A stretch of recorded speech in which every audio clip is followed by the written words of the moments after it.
8월 20일 토요일입니다. 한 주간의 마무리를 잘 하시고 주일 준비 잘 하시기를 바랍니다. 어제는 매미가 어찌나 울어대는지 매미 음악회를 하는 것 같았습니다. 무더운 날씨에 항상 영육간에 강건하시기를 바랍니다. 함께 묵상할 말씀은 창세기 11장 1절에서 9절입니다. 온 땅의 언어가 하나요 말이 하나였더라. 이에 그들이 동방으로 옮기다가 시날 평지를 만나 거기 거류하며 서로 말하되 자 벽돌을 만들어 견고히 굽자 하고 이에 벽돌로 돌을 대신하며 역청으로 진흙을 대신하고 또 말하되 자 성읍과 탑을 건설하여 그 탑 꼭대기를 하늘에 닿게 하여 우리 이름을 내고 온 지면에 흩어짐을 면하자 하였더니 여호와께서 사람들이 건설하는 그 성읍과 탑을 보려고 내려오셨더라. 여호와께서 이르시되 이 무리가 한 족속이요 언어도 하나이므로 이같이 시작하였으니 이후로는 그 하고자 하는 일을 막을 수 없으리로다. 자 우리가 내려가서 거기서 그들의 언어를 혼잡하게 하여 그들이 서로 알아듣지 못하게 하자 하시고 여호와께서 거기서 그들을 온 지면에 흩으셨으므로 그들이 그 도시를 건설하기를 그쳤더라. 그러므로 그 이름을 바벨이라 하니 이는 여호와께서 거기서 온 땅의 언어를 혼잡하게 하셨음이니라. 여호와께서 거기서 그들을 온 지면에 흩으셨더라. 아멘. 사람들은 역청과 벽돌로 탑을 쌓아 그들의 이름을 내고자 했습니다. 이에 하나님이 내려오셔서 그들의 악한 생각을 아시고 사람들의 언어를 혼잡하게 하심으로 사람들을 온 지면에 흩으셨습니다. 그러자 사람들은 그곳을 바벨이라 불렀습니다. 오늘 말씀을 통해서 하나님을 삶의 주인으로 모시고 살아가는 여러분 다 되시기를 바랍니다. 오늘은 우리가 잘 아는 바벨탑 사건이 나옵니다. 사람들이 벽돌과 역청으로 탑을 쌓아서 하늘 끝까지 이르려고 했던 사건이었는데요. 바벨탑이 가능했던 조건들을 보면 몇 가지 조건들이 있습니다. 그 첫 번째 조건이 그들의 언어와 말이 하나였다라고 하는 것입니다. 1절 말씀이죠. 두 번째 조건은 그들이 큰 평지를 만났다는 것입니다. 2절 말씀 보니까요. 그러니까 한 언어를 가진 사람들이 큰 평지를 만나면서 거기에 모이게 되었고 큰 구심점을 갖게 된 것입니다. 그런데 이런 조건들보다 더 결정적인 조건이 있었는데요. 그것이 3절에 나옵니다. 3절 말씀 보면 그 전까지는 그냥 돌을 사용했고 진흙을 사용했었는데 벽돌이라는 새로운 기술이 개발이 된 것입니다. 그래서 돌 대신에 벽돌을 사용하게 되고요. 진흙 대신에 역청을 사용하면서 건축에 새로운 신기술이 등장하게 된 것입니다.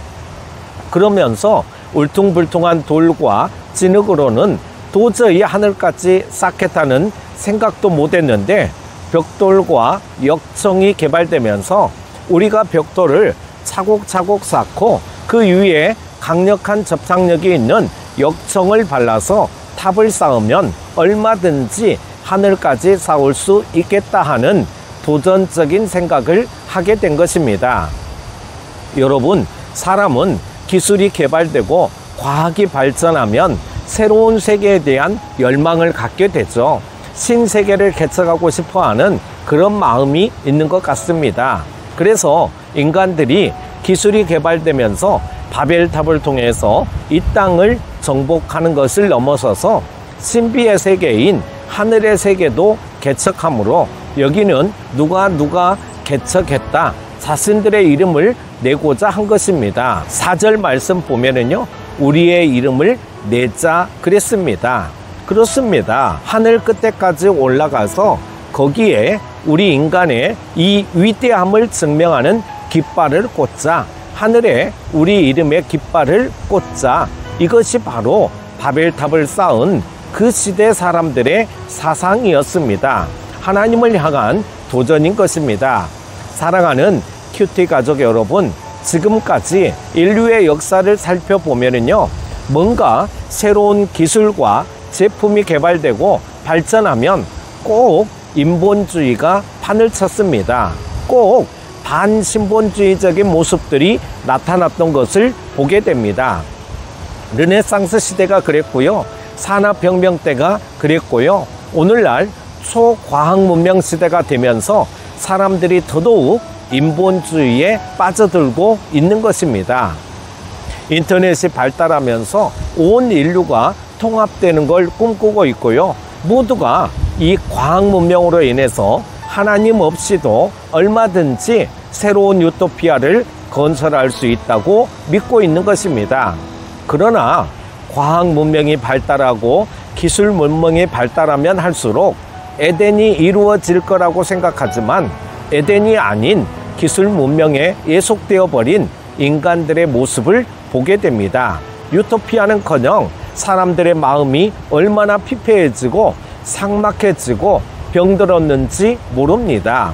사랑하는 큐티 가족 여러분, 과학과 기술의 발달이 사람들에게 새로운 에덴을 제공해 줄 것이라는 생각은 오늘날의 바벨탑과 같은 것입니다. 아닙니다.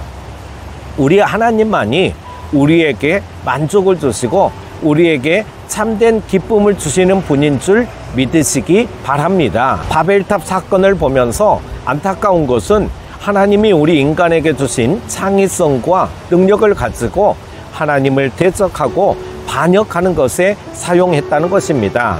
오늘날도 하나님이 주신 지혜를 가지고 하나님이 없다고 주장하고 하나님이 주신 기술력을 가지고 하나님의 영역에 도전하려는 인간의 어리석음이 있습니다. 오늘 진정한 지혜로움은 아무리 기술이 발전하고 과학이 발전한다고 해도 우리 인간의 연약함과 불안전성을 고백하고 하나님의 도우심을 구하며 하나님을 더욱 의지하는 것입니다. 오늘도 내 힘과 지혜로 얼마든지 잘 살 수 있다는 교만한 자세를 버리고 나의 연약함과 부족함을 고백하며 하나님만 의지하며 하나님의 도우심을 구할 줄 아는 그런 겸손한 종들 다 되시기 바랍니다. 오늘 나의 삶은 믿음의 삶이었는가? 아니면 내 나름대로의 바벨탑을 쌓은 생활이었는가? 오늘 당신의 주인은 하나님이셨는가? 여러분의 삶이 늘 예수님이 주인인 삶이 되기를 바랍니다. 예수님이 나의 왕이심을 고백하시기 바랍니다. 오늘 하루도 승리하십시오. 기도합니다. 우리의 진정한 주인이 되시는 하나님 아버지 사랑합니다. 우리는 하나님의 인도함이 없이는 한시도 살아갈 수 없는 존재임을 고백합니다. 오늘 바벨탑의 말씀을 보면서 교만하지 말고 항상 겸손하게 하나님의 말씀에 순종하며 살아가는 우리의 믿음의 모습이 되게 하여 주옵소서. 내일 주일 준비도 잘하게 하시고 정결하고 사모하는 심령을 주옵소서. 오늘 하루도 나는 죽고 예수로 사는 삶이 되게 하여 주시기를 원하오며 예수님의 이름으로 기도합니다. 아멘.